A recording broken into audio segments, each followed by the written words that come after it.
New best build in action. New best build from Termex, the SPORE WARDEN Master. Here he goes, here he goes. In the cut, baby! Oh my god, dude! Dude, let's go!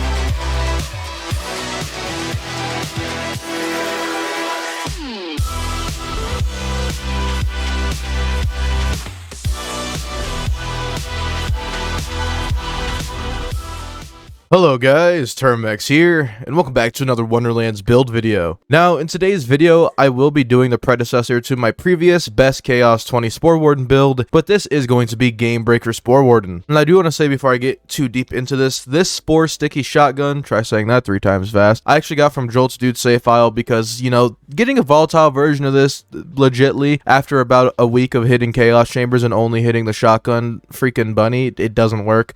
You guys know who Jolt's Dude is. I just want to point that out. This is the only thing in the build that I did not farm myself. Just want to make that clear because I want to have 100% transparency with you guys. But the thing I do love about this build is you can basically do anything solo. It almost feels like a cakewalk. And I'll get into the mechanics of how this build does work so beautifully, but let's first go into our skill tree. Now, we are going to be using Burr-Zerker for a lot of reasons, mainly for the reload speed and extra frost damage because cryo in this game is king. But for the Spore Warden tree, we have 5 points in the Eagle Eye for the 20% gun damage, 5 points in the Bullseye for the 15% gun critical hit chance. We do have 1 point into Medicinal Mushroom and Spore Cloud just so we can get the taunts and the self-reviving capabilities. 3 out of 5 into Affinity for the 21% ability damage. Don't really care about ability damage with this build, but it will affect Play the Angles damage a little bit. 3 points into Quiver of Holding for the 30% magazine size and the 3% ammo regen per second. 1 point to Headhunter for the 25% bonus gun critical hit damage. 3 points into Wrath of Nature, but it is boosted to 6 of 3 just because of our class mod, giving us a 108% damage increase on anything that takes ability damage, i.e. our barrage and the ricochets of barrage does provide. And finally, of course, Play the Angles. This will allow us to ricochet and get all bunch of damage everywhere. This is not what the build relies upon, but it will help when it comes to proccing the debuff on multiple targets. And we do have 2 points in the Bounty of the Hunt that is from our class mod, giving us better cooldown rate after we get a kill. Now over into the Burr-Zerker Tree, we do have Ancestral Frost, which gives us 20% bonus cryo damage. 3 points into Icebreaker, so we get up to 30% bonus damage when an enemy is fully frozen. 5 points into the Old Ways, so we get 30% bonus damage when we're very close to an enemy, and 30% bonus damage reduction when we barrel stuff them, basically. 3 points into Instinct, so we get 30% weapon swap speed and 20% weapon reload speed. But when we enrage ourselves, which is whenever we use a action skill, we will actually double this effect, giving us 24% reload speed and 60% swap speed. And our last 2 points will go into Cold Snap, giving us a 6% movement speed boost and a 16% frost efficiency boost. And this is of course doubled when we are enraged. And honestly, Barrage is just the overall easiest thing in the game to proc the Wrath of Nature debuff if there's a flying target. Plus, it will be a lot easier to get the debuff out to a bunch of enemies because of the ricochets on the targets. You can get Wrath of Nature on multiple enemies without even trying. But Term, what makes this build so good? Well, going into our weapons, all these weapons are very subjective. You don't need any of these. Yes, I threw in the no fun gun. It's just there for the save file for you guys. But all you need is a ×18 torque. It could be a blue, it could be a purple. Now, I do want to talk about the reasoning behind while on action skill active is on this gun. Yes, it is 50% bonus cryo damage, but Term, Barrage isn't a duration action skill. How are you getting this damage? Well, there's currently a bug where it allows it to get the damage it's not supposed to on action skill active, and yes, I don't really like that myself that it does proc that way, but a quick fix for that, when that gets fixed in the future, or if you're watching this in the future and they nerfed it, simply switch over to the Blizzard. The Blizzard, just point it at a target, it will summon on them, give them that damage reduction, and you will get the overall action skill active benefits. Very easy fix. I just want to point that out when this inevitably does get fixed, but it's not why the build's good in in any way. As for the melee, we do have on spellcast increased poison damage, kind of a dead enchant. I could be doing more damage, but the peg leg is great because when you melee something, your next 3 gunshots get a 50% damage boost. On top of that, you get 40% reload speed and 30% movement speed for 10 seconds. So what we could do is enrage ourselves, get our bonus reload speed, melee this target, and we will be doing a bunch of damage. We could even boost it further with our Buffmeister, and we will be proccing all this. But why is reload speed so important? The whole reasoning behind it is every time we get a gyro jet stuck into a target, each individual gyro jet will make that target take 18% increased damage. It does depend on what parts you get. It could be 10%,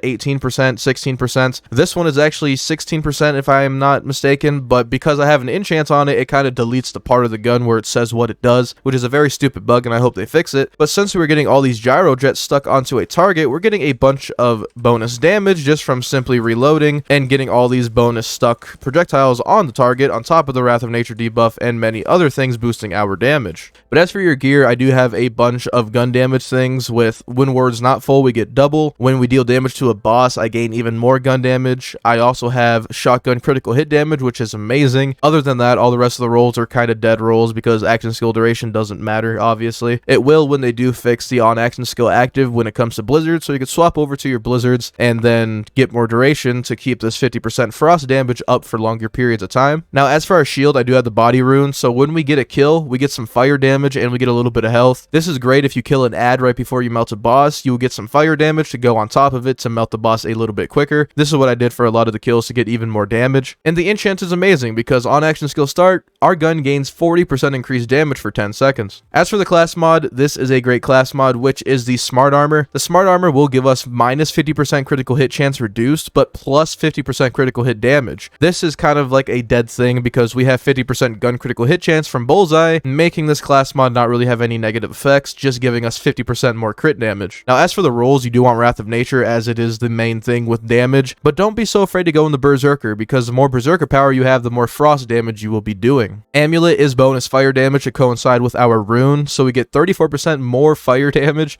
which is just great, plus gun reload speed, plus all damage dealt. This thing is honestly amazing. And then finally, we do have Buffmeisters. I'm only going to have these two in the file so you're not enchantment overstacking. Now with these, I do have on spellcast 15% bonus damage for 10 seconds, which is great. Corrosive and cryo, so based on what you're doing, you have both sides covered if you have a armor boss or if you just want to use cryo in general. As for myth rank, this is my myth rank. I mainly go into things like magazine size, fire rate, and reload speed. Not really needed with builds, it just makes your builds a lot better. And finally, for the hero stats, these are my hero stats and how everything is looking for me. My dexterity and strength are all the way up there, and then skill cooldown is also up there as well, as I do not really care about spell cooldown, max ward, or status effect damage because that's not what I'm running with this. We're just looking for crits, crit damage, attunement, and all that. If you're curious about my backstory, I did go raised by elves, which I kind of regret. Not really, but in a way I do, but it still does help with our critical hit chance. Other than that, like I said, just slot any other weapons that you prefer to have fun with. You don't always have to use this Torque Sticky to do everything because it can get quite repetitive. This Rogue Imp right here that I got to drop Volatile, it doesn't have an enchant, but this thing is very underrated as it got a 40% buff in the latest hotfix. I am enjoying this assault rifle quite a bit, so I'm going to throw this in the save file as well. Now, I typically don't do this, but my builds have been being sold on eBay, which is well, a lot of you probably know what eBay is, but people are selling my builds on eBay, so I'm going to stop putting my builds in my video description. I know, I love doing it for you guys, but until I get this whole eBay thing sorted out, I don't really want my builds at the availability of someone that could just download them and sell them on eBay and use my name to make them money, because honestly, it's just scummy at the end of the day. I do apologize for this, but join my Discord in the description below. I have a whole channel that will have this build save file. You can leave right after if you don't like me. I completely understand that. I want to put another barrier and make those people work for it when it comes to taking my build videos and selling them. So, but yes, guys, that is GAMEBREAKER SPORE WARDEN. I'm having a lot of fun with this build, and it makes any content in the game at the moment very easy. So when it comes to new DLCs or new updates, it will be a very fun build to just take into that and explore and probably one-tap everything as well. But anyway, guys, thank you guys so much for the support recently. We're about to come up on 16,000 subscribers. You guys are awesome. You're amazing. The Wonderlands community has been nothing but supportive coming from Borderlands 3. I can say that you guys are just as amazing as you were before. But anyway, if you guys enjoy this video, it does mean a lot if you guys hit the like button down below, as it spreads my content more to the Wonderlands community. Make sure you subscribe so you never miss out on another video from me. But you guys have a terrific day, and I will see you guys later.